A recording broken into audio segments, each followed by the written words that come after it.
Hello everyone, and welcome to this panel. Earlier in the conference, we looked at the economic instruments designed to support green planning. In this session, we will step back and place these tools into perspective, first through a case study on China, presented by Cornel, and then through the puzzle of ecological sustainability introduced by Nelo Magalhaes. Our first speaker, Cornel, is an associate professor of international political economy at Copenhagen Business School. He published a book in 2016 entitled Ruling Ideas Are Neoliberalism Goals Local. His current research examines growth regime, the role of the state and finance in decarbonization, and the political economy of industrial policy. Today, he will be presenting his paper entitled When Marx Met Schumpeter, Planning and Clean Tech Dominance in China. Our second speaker, Nelo Magalhaes, is both an economist and a mathematician. Until recently, he held a postdoctoral fellowship at the Center for Historical Research at EHESS in France. His works investigate the infrastructure of capitalism at the crossroad of the regulation theory and environmental history. He published a book in 2024 entitled Accumulating Concrete, Drawing Roads, an Environmental History of Major Infrastructures. Today, he will present his research on flows, stocks, and the production of space. So please...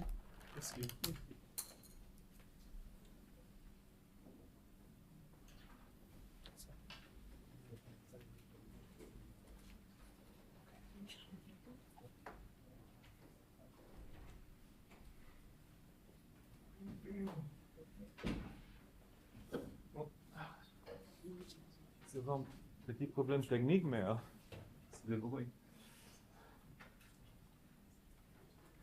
I can get started while this is sorted.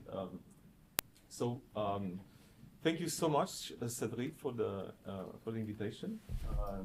This has been an incredible 2 days. I think I have around 27 pages of notes, still allowing myself time for processing. So, what I'm about to present is a bit of an extension of what Jakob has been presenting earlier. And initially, what I sent the panelists was a chapter from my book, which I completed now. And it's under contract with Cornel University Press. And the book asks a very narrow question from the point of view of our theme today. And the question is this: in the mid-2000s, effectively every single technology of decarbonization, from solar panels to wind turbines, electrolyzers, and then in early 2010s, electric vehicles, is a place where Europe had the lead, right? So if the world wants to decarbonize, and if you look at the world from the perspective of 2010, chances are the bets would be made that the world would buy something European to decarbonize, right? Now, if you look at these technologies in 2025, in most of these niches, Europe has disappeared. In fact, there's only one player left. In solar panels, China accounts for 91% of European consumption of solar panels. And if you look at world consumption of solar panels, it's even higher, right? So the rest of the world has a very symbolic presence in that field. If you look at electric cars, the field is sort of disputed, but everybody in the industry agrees that China has the technological lead.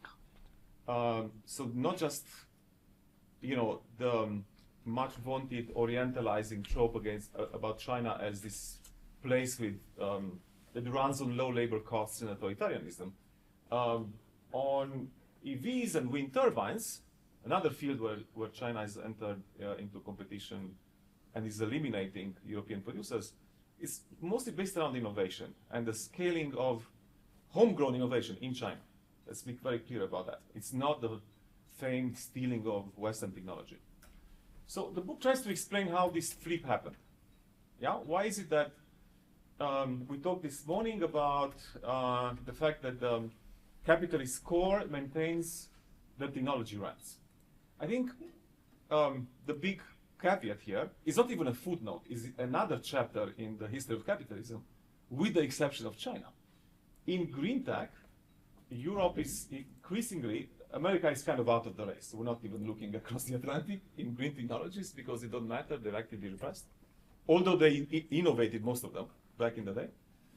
So in electric cars, Europe is a semi-periphery and China is the core at this point. Right? So when you think of dependency theory, I think we should switch the core for the, we are at best in advanced semi-periphery, to use a more generous language, right? And we're not that far from being converted into something. The one? Yes, if we could go to the first slide. No, it's not the one. No worries. Maybe I'll. No. Several versions. Okay, it's on my screen. So you put it on the. I put it here, but I can put the right one, the right version on the USB stick. Yeah. Which one, please? No. No, this one. This is the one.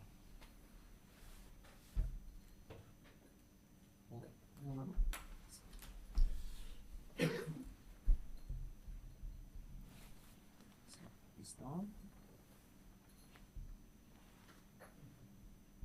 Yeah, this is the one. Yeah, because I had some really cute art in it, so I want to show that. It's kind of silly, but nevertheless, if you can, that would be great.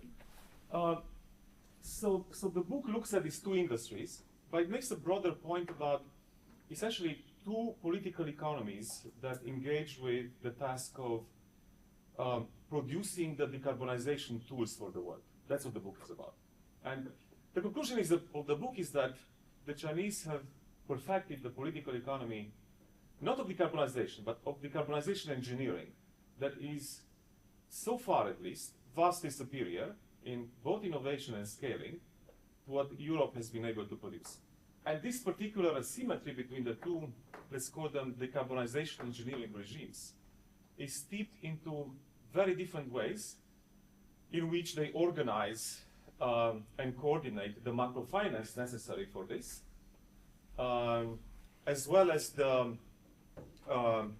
institutional organization of investment and consumption. All right. So, in short, I argue that China engaged in a version of green indicative planning with a slightly more coercive version than what France had in the post-war period. Is not actually all that different from post-war France.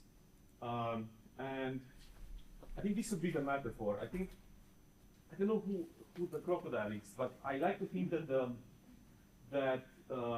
the crocodile is the carbon dragon and the cowboy is the Chinese planner with the loops, yeah?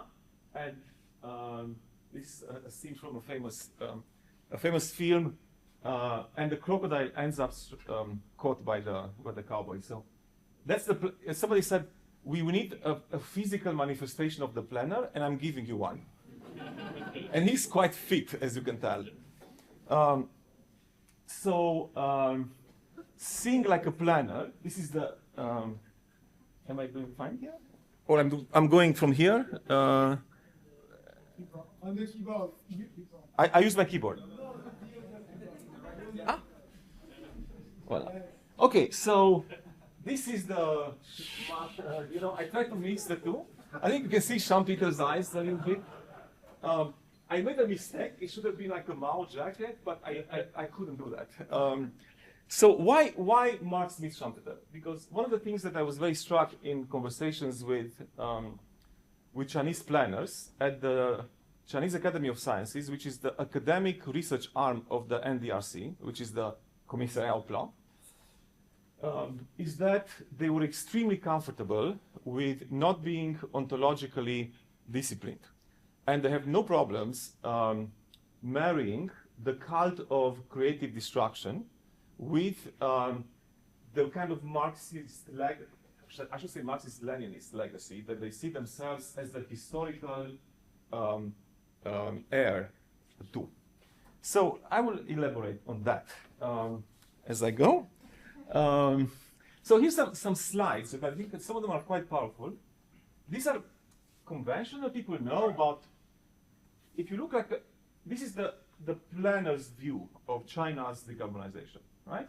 Because we have a plan to 2050. So as you know, China has 5-year plans, 15-year plans, and then there's a calibration every year, okay? And here you can read this. I will not elaborate much, but the point is there will be a massive shrinkage in coal, which, let's remember, it used to account for almost the entire primary supply, and final energy demand was mostly coal. It is now about 56%.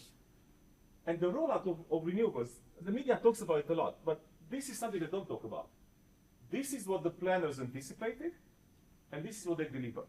So when you look at Chinese renewable plans and targets, I would say they overshoot by a margin of 30 to 40, in some cases, much more in the case of solar, right? So the current criticism of the Chinese achievements on decarbonization is something that they like to over-deliver, essentially, and over-deliver a lot. And that over-delivery is baked into the way the center planning in Beijing coordinates with the provincial 5-year plans, who are then in competition with each other, using a mechanism that is very hard to reverse engineer in our context, because in order to make it to Beijing, you have to beat the province next door. And as you will see later on, decarbonization is constitutional in China, and it is probably the only constitution that has a degrowth line in it, and I will show it to you. Okay? Now here you will see, these are my calculations, and this is global wind turbine production share between 1990 and 2024, and this is China. And you can run this on every single decarbonization technology in terms of who sells this stuff to the world, and you will see the same dynamic. Europe shrinks, China takes over, right? In my chapter, which I will not elaborate that much on, because it's a lot less interesting than the thoughts I got in this conference, which I want to bring in this presentation, I elaborate how this was planned. China was a nobody in the world of wind turbine manufacturing. They made very naive models, and they are what they are. Now, this is grid-connected capacity by power plant type. This is the view of the planner again, right? This is IEA data. Until 2050, essentially you can see the results, because this again, right, factors in as well the energy demand growth in China, which is nearly vertical, whereas our energy demand is flat, at least until the data centers are coming online, and we'll see what happens under that. Same thing for cars. As you can see, the internal combustion engine, yeah, which is green, will disappear. I mean, China has no future for the internal combustion at all in the plant system, while we are still bickering about targets in 35. Now, a lot of the motivation for this spectacular transformation doesn't originate into some kind of environmental road to Damascus of the Chinese power elite. Indeed, the very idea of green transformation was severely challenged in the CCP. They essentially crashed the Copenhagen summit, according to many accounts. A lot of climate skeptics in the party. And I mean, as much as we don't like the power grabbing by Xi Jinping, this transformation can be credited with the 5-year plan right before he took power, but the real scaling takes place in the 3 5-year plans since Xi Jinping came to office, which is why this particular performance creates what I call a petrostate backlash from the United States. Right? The reason why climate and decarbonization were sold as a way to channel capital away from consumption and low-hanging fruit in technology in China towards very expensive big bets on electric cars and so on in a middle-income country is because since 2009 there have been regular naval war games by the Pentagon that entailed the destruction of the Chinese seaborne oil imports. Now, putting the entire mobility sector, entire transportation sector on electric, right? China has ample coal, but you can't run cars on coal. Yeah? Electrifying everything is a way to ensure China's essentially geopolitical independence. This is what overruled the conservative faction, climate conservative faction in the CCP, right? And then from then on, then other agenda points emerged: pollution in cities, the legitimacy of the party, and then engineering competitiveness and productivity growth. But then, by now, they are locked in. China has the largest electricity in the total share of primary energy consumption in the world, and there's very clear evidence they're moving into an electrostate dynamics. So before I delve into the specific of Chinese planning, I think our geopolitical moment is actually a struggle between a petrostate desperate to secure the perpetuation of its growth model, which is the United States, and this is actually from today's Financial Times, from Gillian and Tat, right? And the Chinese electrostate. Perhaps the best way to frame Trump's tirade against wind turbines and European decarbonization is to see it as yet another example of geoeconomics and the battle for global hegemony. Since China now dominates green energy production, Trump is sitting back by trying to crush that boom and force regions like Europe to buy US fossil fuels instead. This is the kind of world historical bifurcation that we're looking at. And facing each other is a system with planning and one without. And I would put my money on the first, on how this would play out. Okay. Needless, do I need to add a disclaimer that I'm a Democrat and I'm against? I don't have to do that, right? I mean, I'm that. I'm Romanian. I lived under Ceausescu. Okay, this is not what I fantasize. But they do have. I think we should take a very close look at the plumbing and the toolbox that can travel outside of the political constraints that are endogenous to the Chinese, effectively revolutionary government, right? Because some things you can do. You need the 1949 communist revolution and civil war, and I hope we're not going to get that. All right, let me start with the story about Chinese planning, because that was one of the points raised yesterday, right? So there's a new constitution since 2018, and it's very easy to dismiss this because the Stalinist constitution of 36 had, the most freedoms stipulated by any constitution in the world. So it's very easy to laugh at the fact that ecological civilization is now a constitutional mainstay. But, okay, essentially, in that the constitutional line says that ecological civilization comes before growth. And I'm not aware of a constitutional stipulation that is so explicit and has legal power, and China is a pretty legalistic system by now, because of its kind of imperial bureaucratic machinery, without which there's no certainty it would work without these legal protections.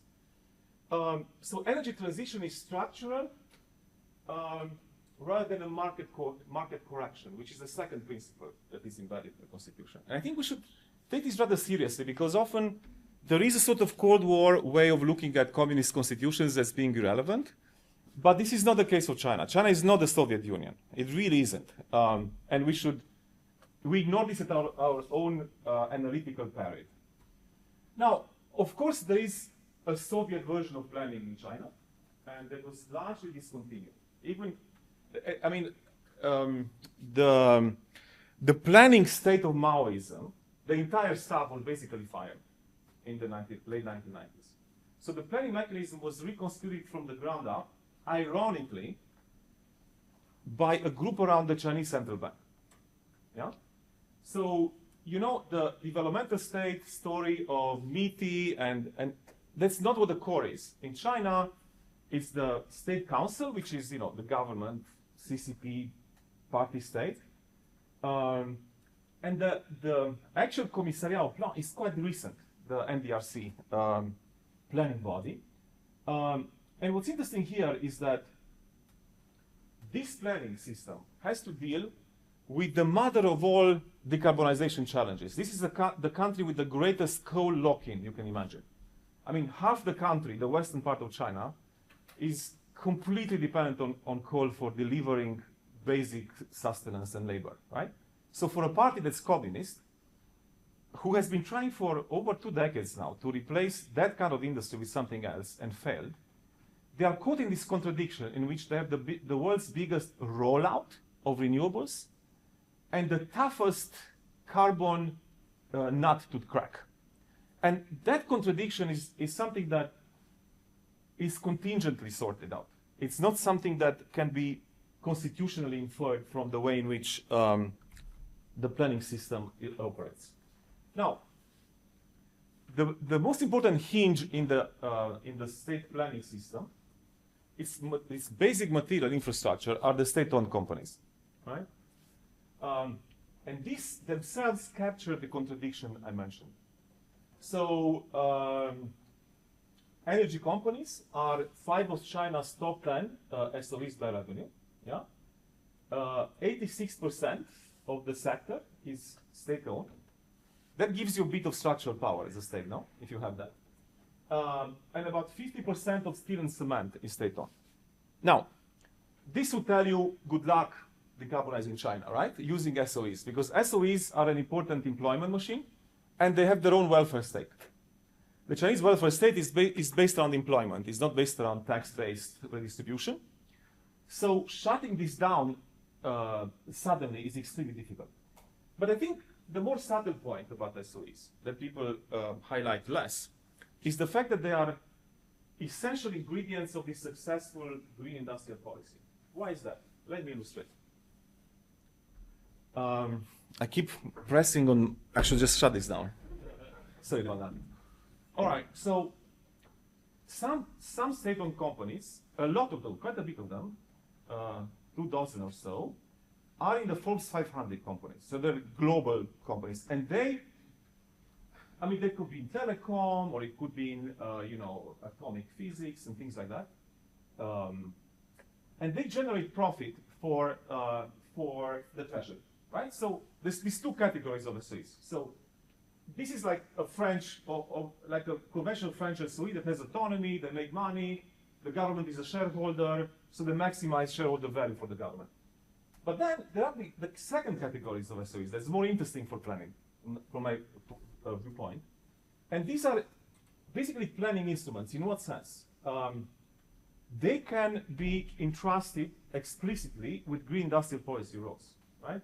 They can be told by the planners to buy only green energy, for example. So they have to source their energy that has to be 100% Paris aligned, okay? Second is that to obtain consent for green policy, they also redistribute resources between the coastlines and the more sort of underprivileged interior in the Northwest in particular. And the third one, the most important one, okay? And this I will give just an illustration. You can't have the Chinese dominance in batteries for electric cars, for example, without the state-owned smelting companies. These are companies that are not meant to make a profit. They are meant to basically buffer the losses that the whole value chain in electromobility would otherwise have to incur. So mining companies going to Africa for lithium, or to actually, they import a lot of lithium from Australia, right? Which is an enemy, yeah? So they take the lithium, they smelt it in China in SOEs without profit, and then they give it to Qatar, who then makes these very effective cheap batteries. To the point that this is the head of Trafigura, which is one of the biggest mineral companies in the world, and basically says government should nationalize smelters because you can't compete. there's no way you can make any money in Western value chains for batteries if you don't nationalize the smelters. So we want Chinese SOEs, in other words. Now, this is not some left-wing member of this room saying that, right? This is as carnivorous as it gets in capitalism, right? They're saying that. So they took a very close look at plumbing in China, and they didn't hesitate.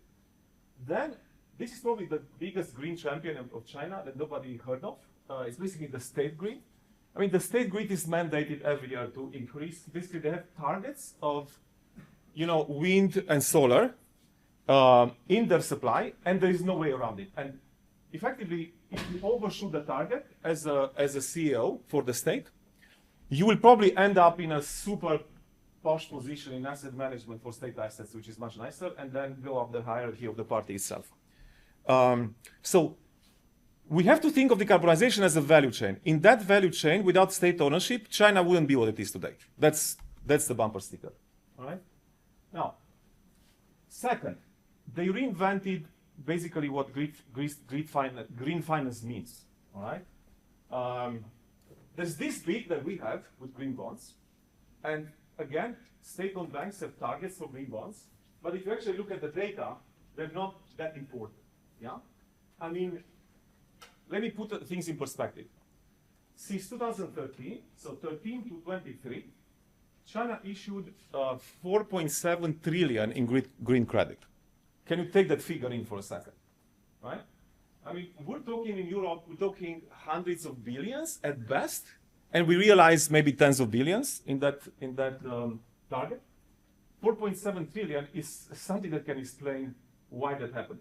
Most of that is not green bonds. It's actual state-owned credit and equity investment by state-owned entities. That in China have a much broader spectrum than ours. So here on the right, you see a distribution of green loans over time. The figures are in the renminbi. You can see this is basically 2013 is the 13th plan when they really kicked in. But the real green boom in credit starts in late 2018. Now, what happened in late 2018? Again, the counterfactual for what is the European story, okay? In planning, I'm going to jump a little bit ahead and then return. So what happened in 2018 is that the Chinese central bank used, I'm going to get slightly technical here, the collateral window, like to decide what kind of collateral they can accept. And basically they gave a huge discount for any kind of securities that were issued by the green sector. So the very monetary policy of the Chinese central bank between 2018 and 2024 basically means that for 60% of the principal that a bank would issue to corporate buyers who are in the green sector, they can be SOEs or privately owned, say Huawei or BYD. Yeah? 60% of the principal would have a policy, would have an interest rate back in the central bank of half of the policy rate. So they effectively halved the cost of credit since 2018 for any activity that is in the green sector. There's a big footnote to this, which is that around 10% of that is in what they call green code. All right? They have a very weird taxonomy for what counts as green. But still, that still leaves you with 3 trillion in real green credit, right? Which is something that is 6 or 7 degrees of magnitude that you can get in the EU during that period.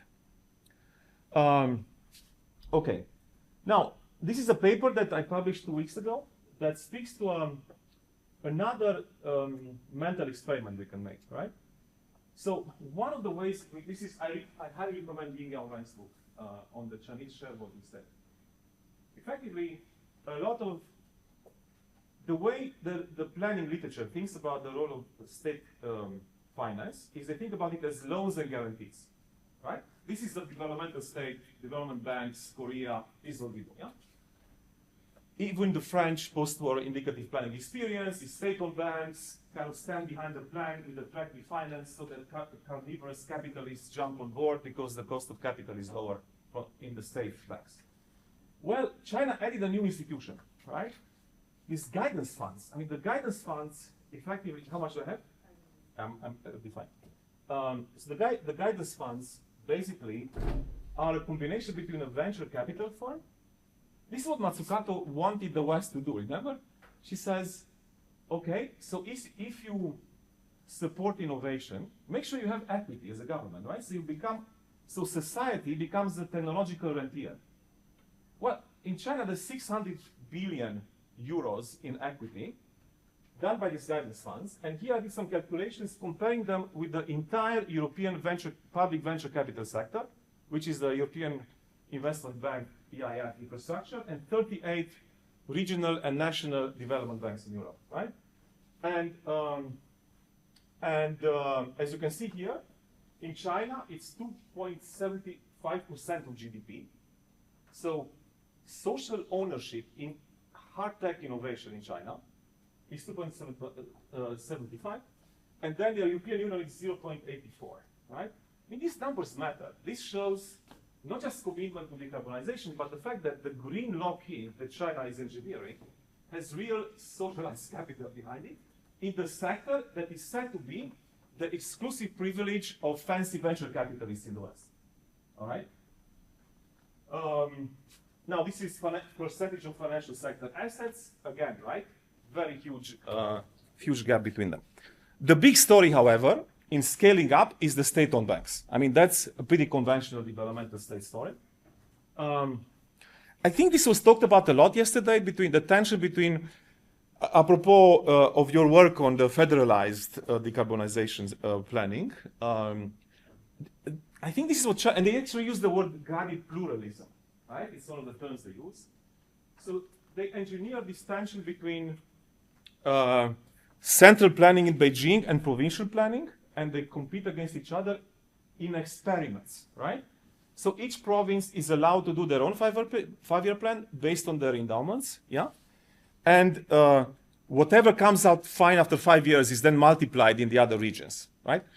Now, how can we think about this in Europe? I mean, there's an intergovernmental sphere where, say, Hungary would decide that their particular advantages are in this sector, and they could get a lot of finance to maximize that, whereas Denmark would do something else. I mean, it's not unfathomable. This is something that, if done through a planned kind of supranational system in Europe, is something that could be negotiated in the intergovernmental sphere.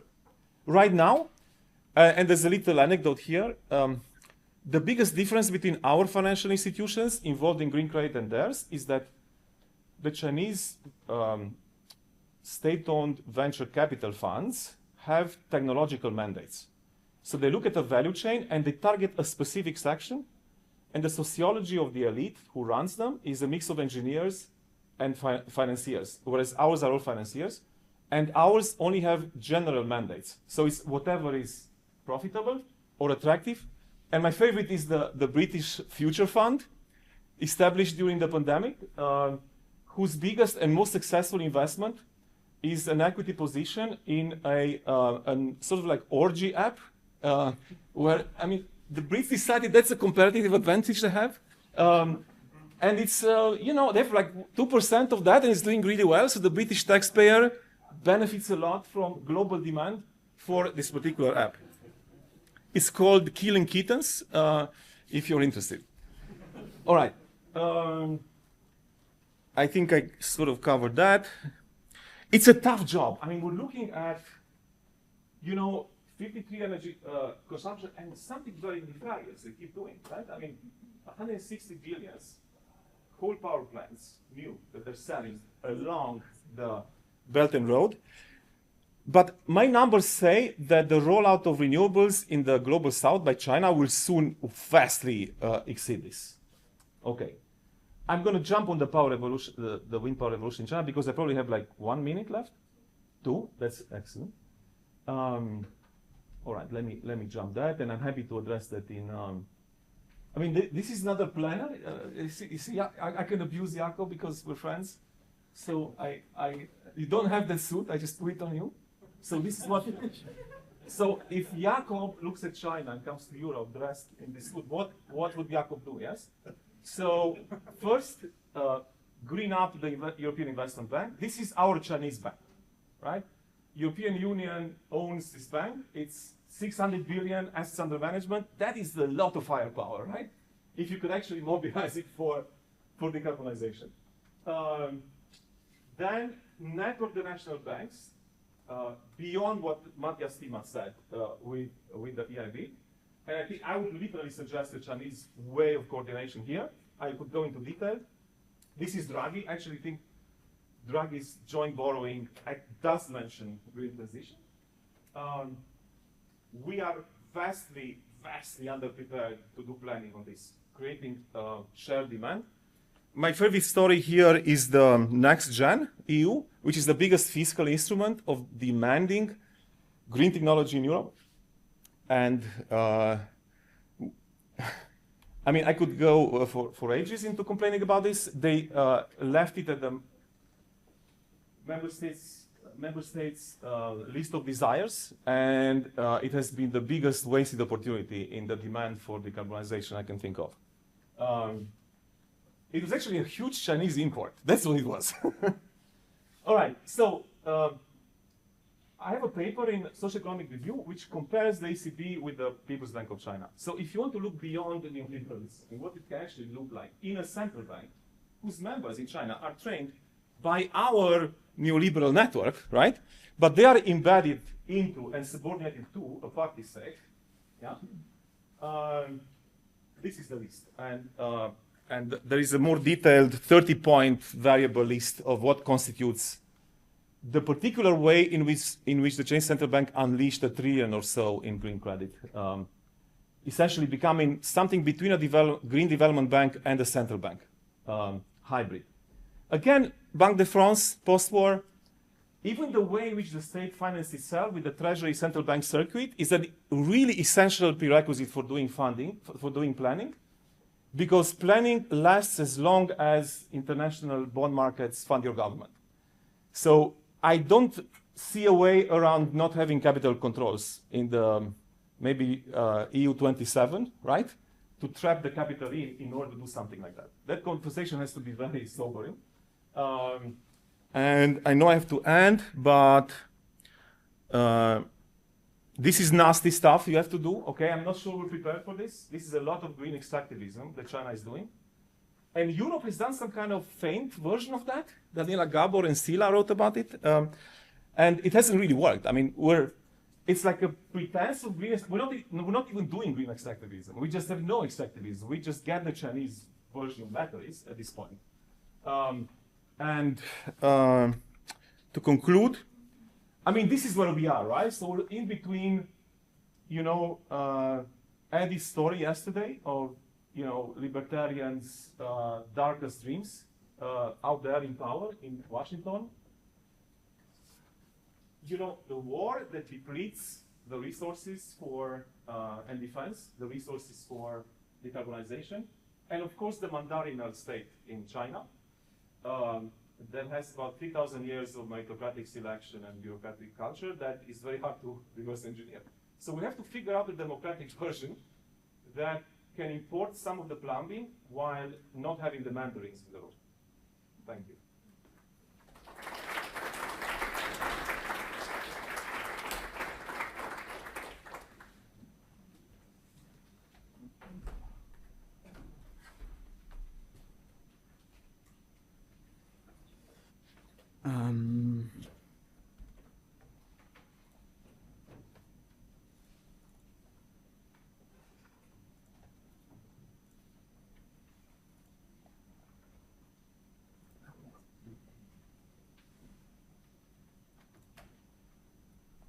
Does it work? Okay, cool.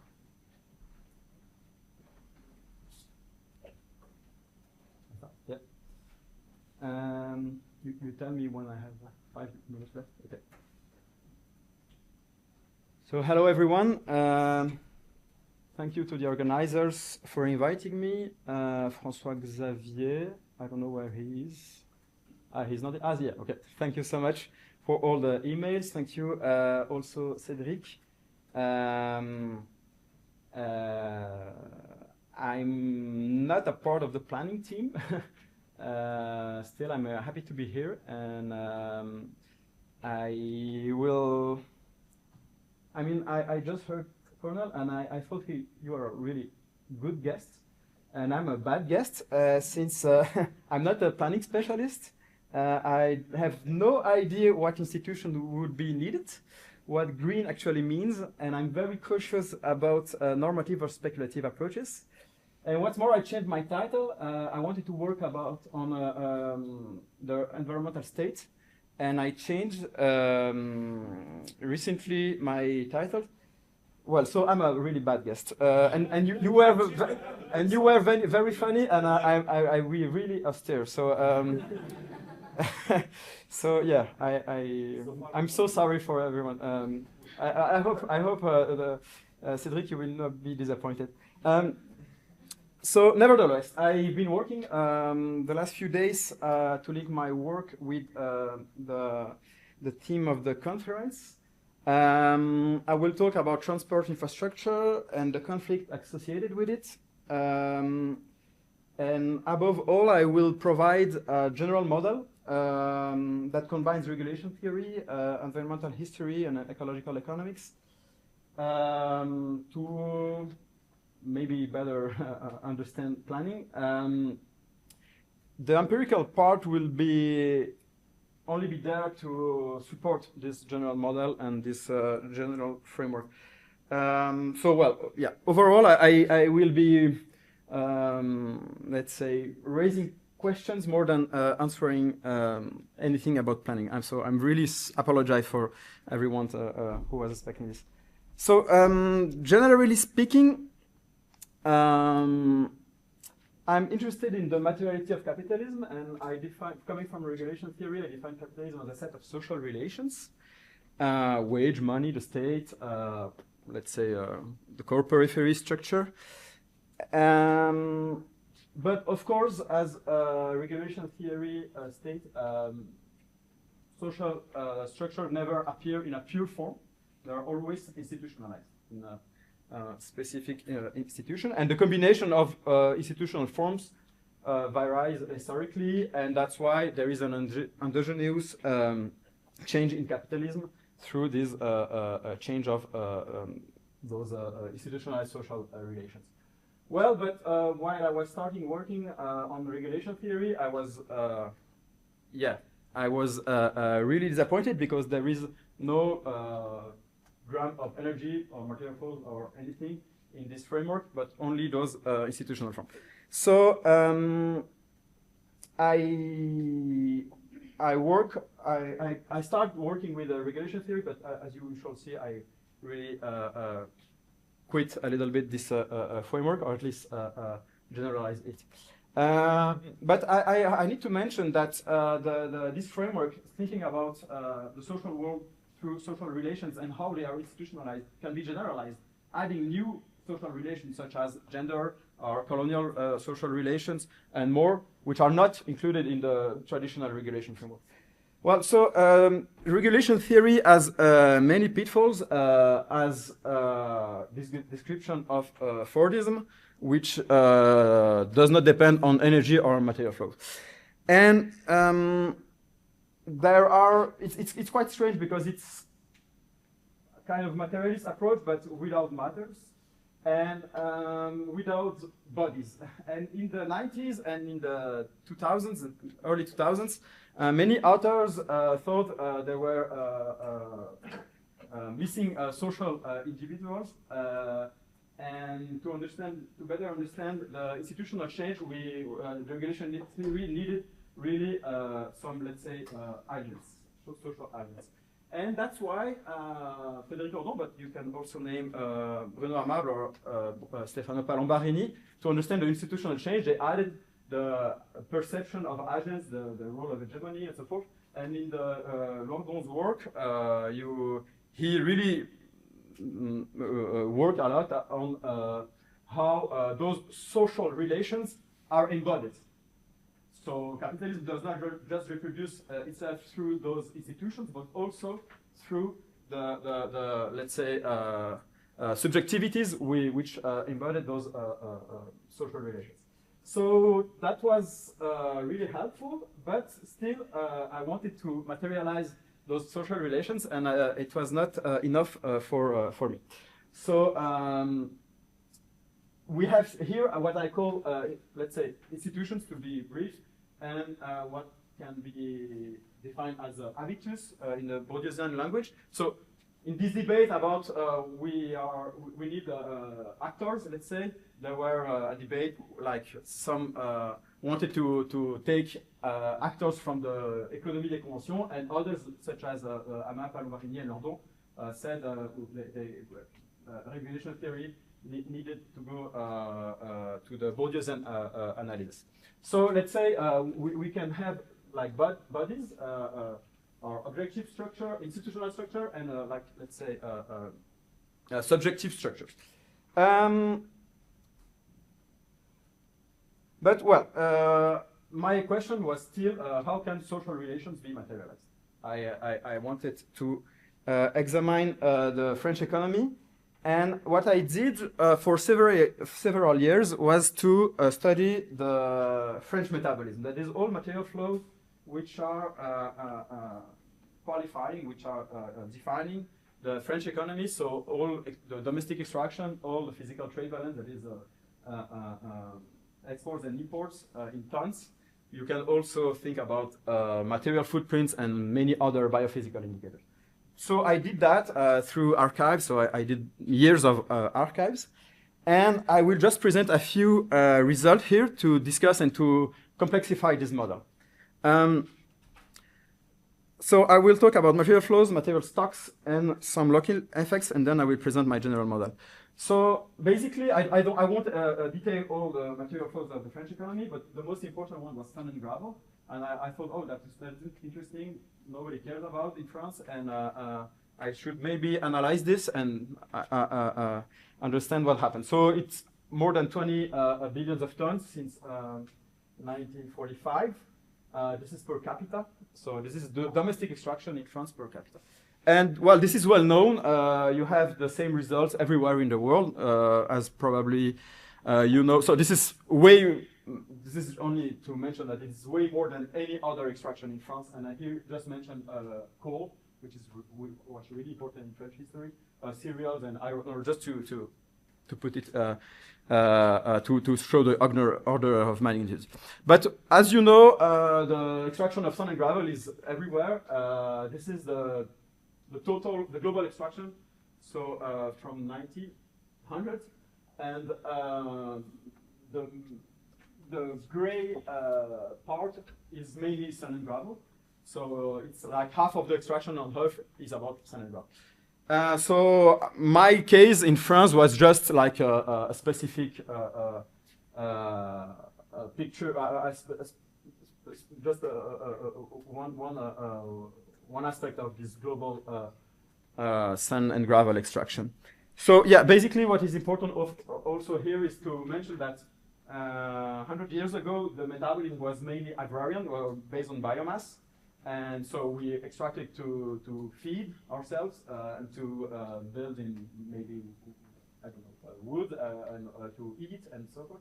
And nowadays, the extraction is mainly based on minerals and fossil fuels. So we call that we shift from a biotic metabolism to a abiotic metabolism. Well, and that's this is related to the global cement production, and here we call that the great acceleration, but there is a super great acceleration, which is of course China, and so sand and gravel is of course totally linked with this graph, and which has a strong implication, is that this new domestic extraction, like based on abiotic materials, they do not dissipate. They constitute stocks, and stocks, they last. And so the main problem, the main environmental issue actually is stocks, material stocks. Material stocks are driven all material flows, and the exponential is even bigger. So this is modeling because it's too smooth, but it's anyway more important than the domestic extraction. Now the technomass, we can call that a technomass, is heavier than all the biomass on Earth. And what is important here, and I will go into the detail later maybe, is that a very important part of this are large transport infrastructure, and mainly roads. Mainly roads are constitute 1/3 of the total of global material stocks. Quick question: what's aggregates? Sand and gravel. Yes. So yeah, here I can. It's interesting. This is sand and gravel. Concrete is sand and gravel. Asphalt, that is sand and gravel, mainly with a little bit of bitumen. So all of this is sand and gravel, and the rest is plastic, bricks, and glass, and yeah, metals. And so yeah, it's like the world is made of sand and gravel, maybe. And those are concrete technologies which were developed. I can tell you that, but anyway. So this is this was, let's say, my starting point when I began to study the case of France, and so yeah, I just said it, but those stocks, they are used and they need to be heated, they need to be constructed, maintained, replaced all the time, and any infrastructure requires certain biophysical flows and so forth. So from a very technical point of view, the command of stocks overflows. The stocks derives the flows, and what is important here is that there is a nexus between flows, stocks, and use, social use. And this is really important for many reasons. So from a really technical point of view, just like if those stocks, so when I say stock, I mean buildings, infrastructure, but also machines, a lot of dredging machines, power plants, everything, every artifact. But some are more important than others, of course. And just if you like, if all existing fossil fuel stocks are used until the end of their plant life, like just all power plants and refineries and vehicles and everything. So the 1.5 budget, well, now it's already exceeded, I think, but the 2 budget will be very soon exceeded. So just if they like work as they were planned for. So like from a strict technical point of view, a good question would be how to close these stocks. But what is important, as I said, is that we have a nexus between flow, stocks, and use are social, and those use are determined by social relations, precisely. In capitalists, they are determined by capital social relations. Actually, most of the stocks are investments, so they wait for a return. If you invest in 100 million in a big extractivist machine, you will need to extract a certain amount of tons to make profit. So there is a lock-in, a capital lock-in, which is really obvious there.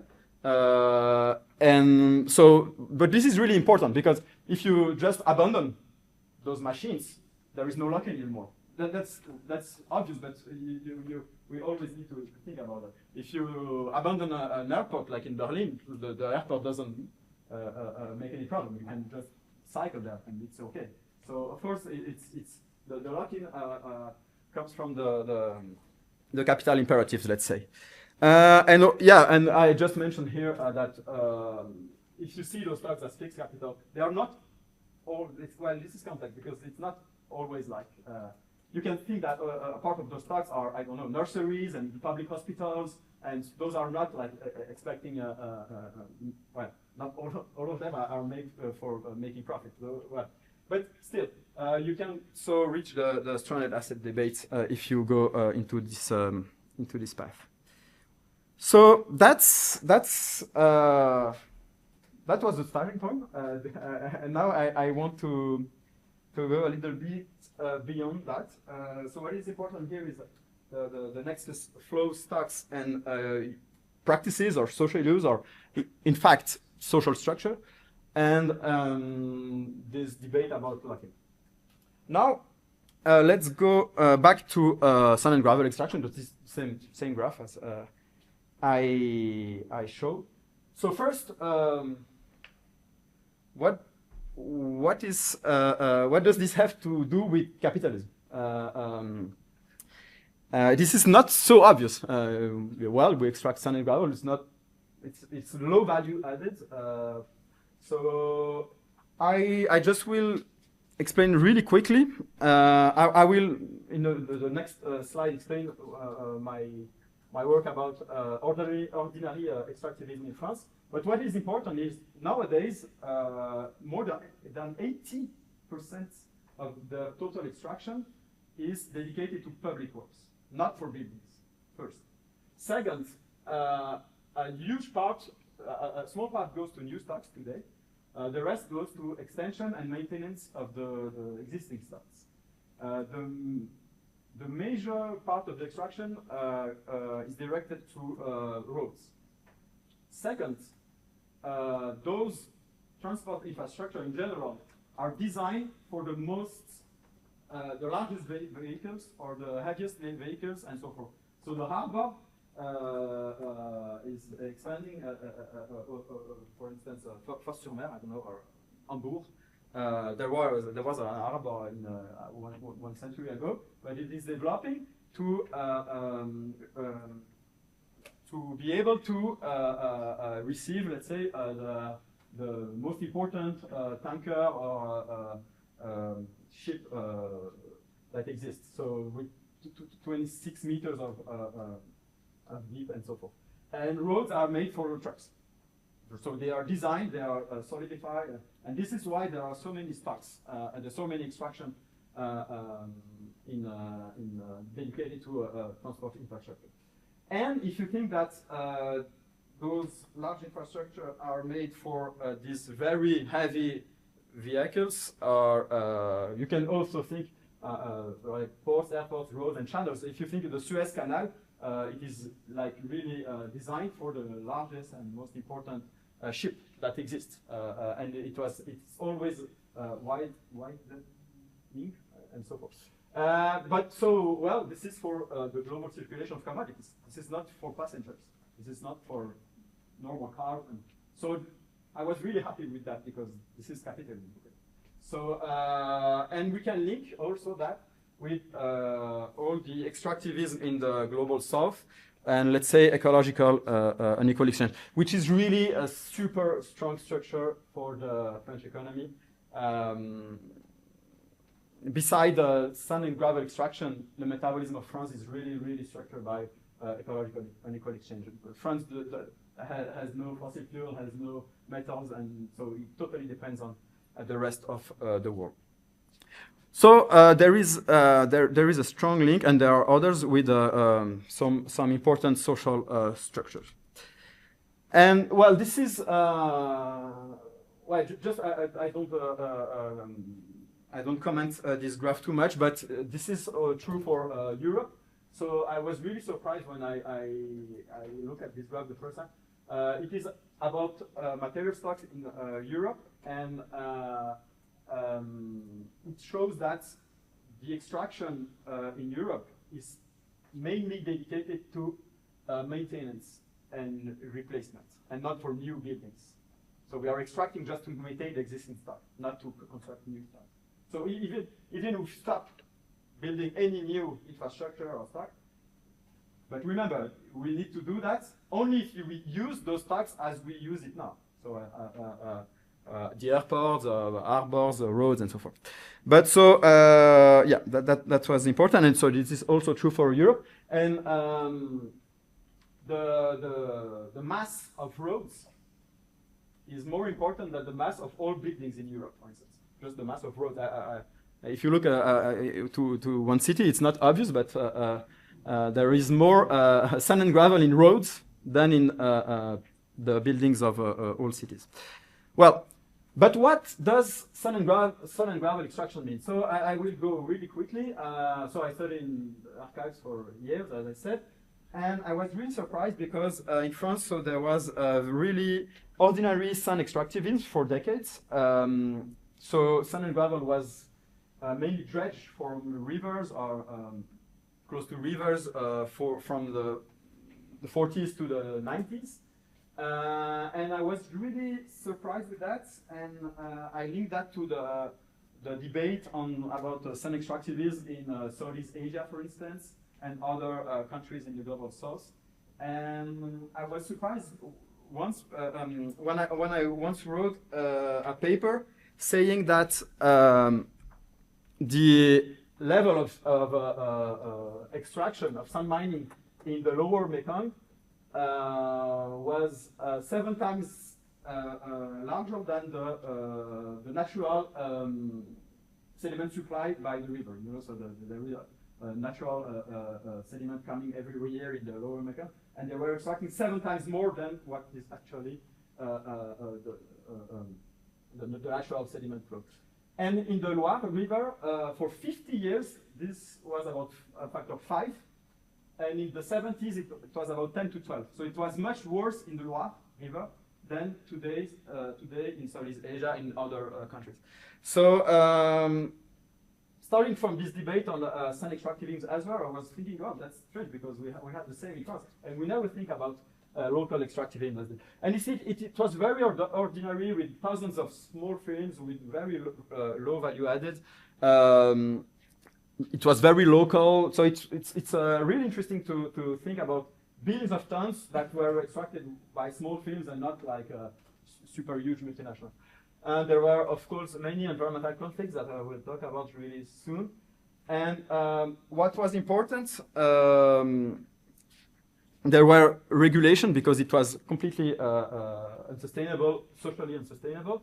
And what happened, among other things, is that they began to plan to develop a spatial, environmental, and economic planning of quarries from the moment of the opening to the rehabilitation.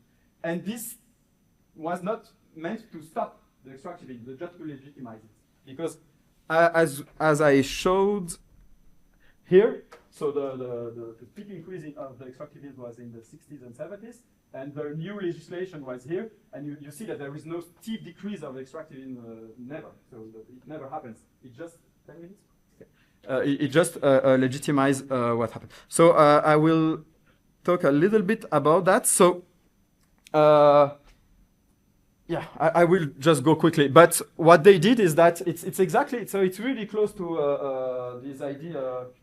This is the only case of planning that I found in my work. So I had to mention it. No, I had others because actually I worked on the Commission du Plan and so forth. But this was funny because they did a planning using biophysical indicators with deliberation, so as environmentalist associations and some specialists about water and the ponts et chaussées, so some engineers and so forth.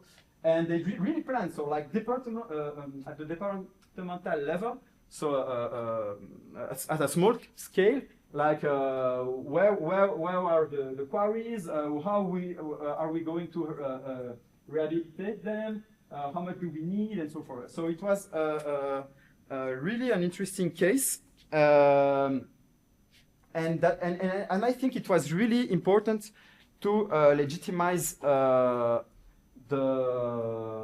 ongoing extractivism, which was, of course, we changed over time. But that was super important. So again, but as we all know, the planning is not, of course, chronological per se. That's for sure. But that was an interesting case. And I will go back to my model later. But if you think, because now I will develop a little bit. If you think about what happens, so when there is a physical transformation of the quarries, there were, let's say, complaints or conflicts, social, environmental conflicts. And when they did transform and rehabilitate the physical space again later, they started to have social acceptance, let's say, of this kind of extraction. And at the beginning, it was just like to hide the quarries, like to just put some trees and to hide it from people coming from, passing by. But slowly, like because there were thousands and thousands of quarries, more than 20,000 in the 60s, and still 12,000 quarries in the 80s. So there are thousands and thousands of quarries. So it began to be a new business, let's say, like with ecological engineering and so forth. And what they did is to produce like this new recreational space in the Parisian region, especially. There are a lot of leisure parks which are old quarries actually. And they were socially accepted because, oh yeah, that's really nice. And I think the most important touristic spots in the Parisian region are old quarries, actually.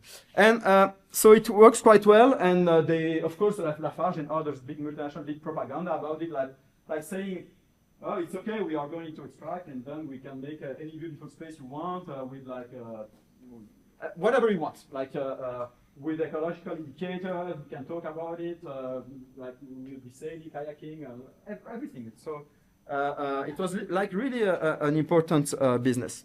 Now, for me, that was important because now I show my model.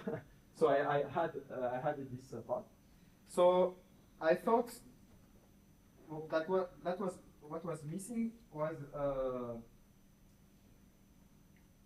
the production of space, let's say. And here I, of course, encountered Henri Lefebvre because I was inspired by him. So social relations are institutionalized. So I think the planning team is there. Then you have people, body, which so the social structure are embodied, incorporate. And then, of course, social relations are materialized in a physical space.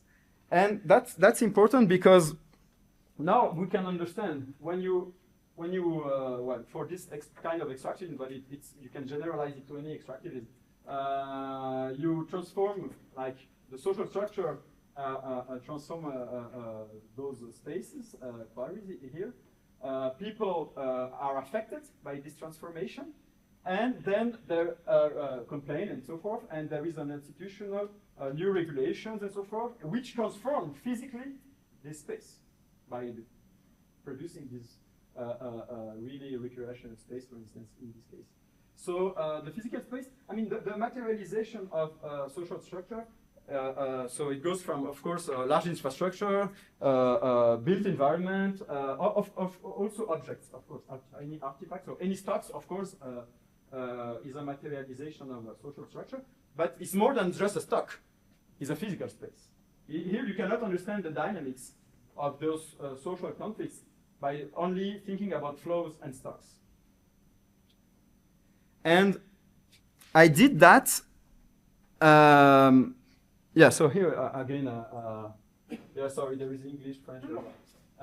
So the mode of regulation, let's say, is here, like regulation theory was there. Then you can add Bourdieu, Spinoza, everything you want. And here you have, like, let's say, the Arby, of course, can be also accepted in this part because he has as you know, maybe a theory about the spatial fix, which is a kind of production space. Lefebvre and many others. So that's a very general model because this is not only true for capitalism, but this is true in any society. When you have social structure, and you can think about, I don't know, colonial social structure will produce the plantation space. You can think about, I don't know, I remember feminist work which shows that the city is a gender space, for instance. You can think about, but what is really tough here is that it's not just one social relation, only a single social relation that produces all the space. It's the combination of all of them. So it's like you cannot find, except like, for instance, the plantation, plantation, I don't know if you say that in English, espace de la plantation, plantation space, which is quite obvious. And you can think of, I don't know, segregated spaces, which are the product of racial social relation and so forth. But so sometimes it's quite obvious. Oh shit. But you you must think that it is also, of course, also always the combination of all social structure that produce those space. So I have 2 minutes, so that's really a pity. So yeah, this is the dynamics I just mentioned. But what is important here? So I explain it right now. But I can also explain how people are affected by some physical space. So physical space is social. That's why there are social movements, social contexts. And how are we affected by physical space? Because of the habits. Because we have embodied some social structure. So the bourgeoisie is affected by some kind of physical space, which is not true for other people, and gendered people, or racial, or racialized, or I don't know. So, and of course there are idiosyncratic reasons. So that there is no, we can say, unfortunately, link between the dramatic ecological disaster. For instance, I just read, I don't know, there is an insect hackathon, but nobody cares because, and if you see Notre Dame burning, there will be a planetary effect because like billions of people will be affected. So the model works in this way, and in my work I did. So this was my system. So you see, I started with flows, stocks, modeling, material flows, the French economy. So these are a large infrastructure. But then I understood that those giga flows are producing different spaces.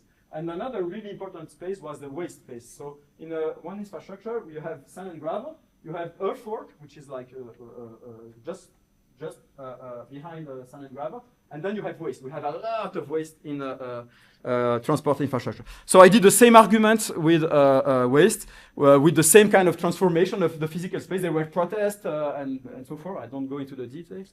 And in this case, the new regulation was producing this patrimonialization,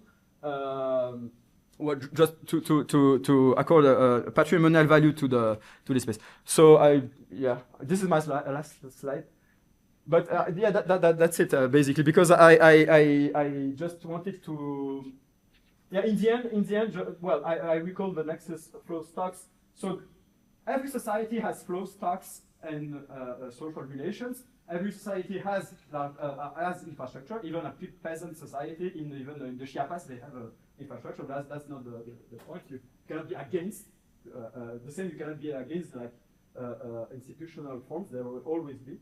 Yeah, I talked about the material working, which is associated to capital. So in the end, I was thinking, yeah, well, economic planning looks really secondary, and I think it does not attack really the social structure of the capitalism. Yeah, by the way, I was surprised we do not use the word capitalism here. Yeah, it's economic planning in anthropocene. Anyway, and then yeah, so and I presented this general model. Which is very political, neorealist, and really open to interdisciplinary dialogue, because you can talk with sociologists, geography, political ecology, and so forth. So, well, I was the bad guest. Sorry for that, and thank you for your attention.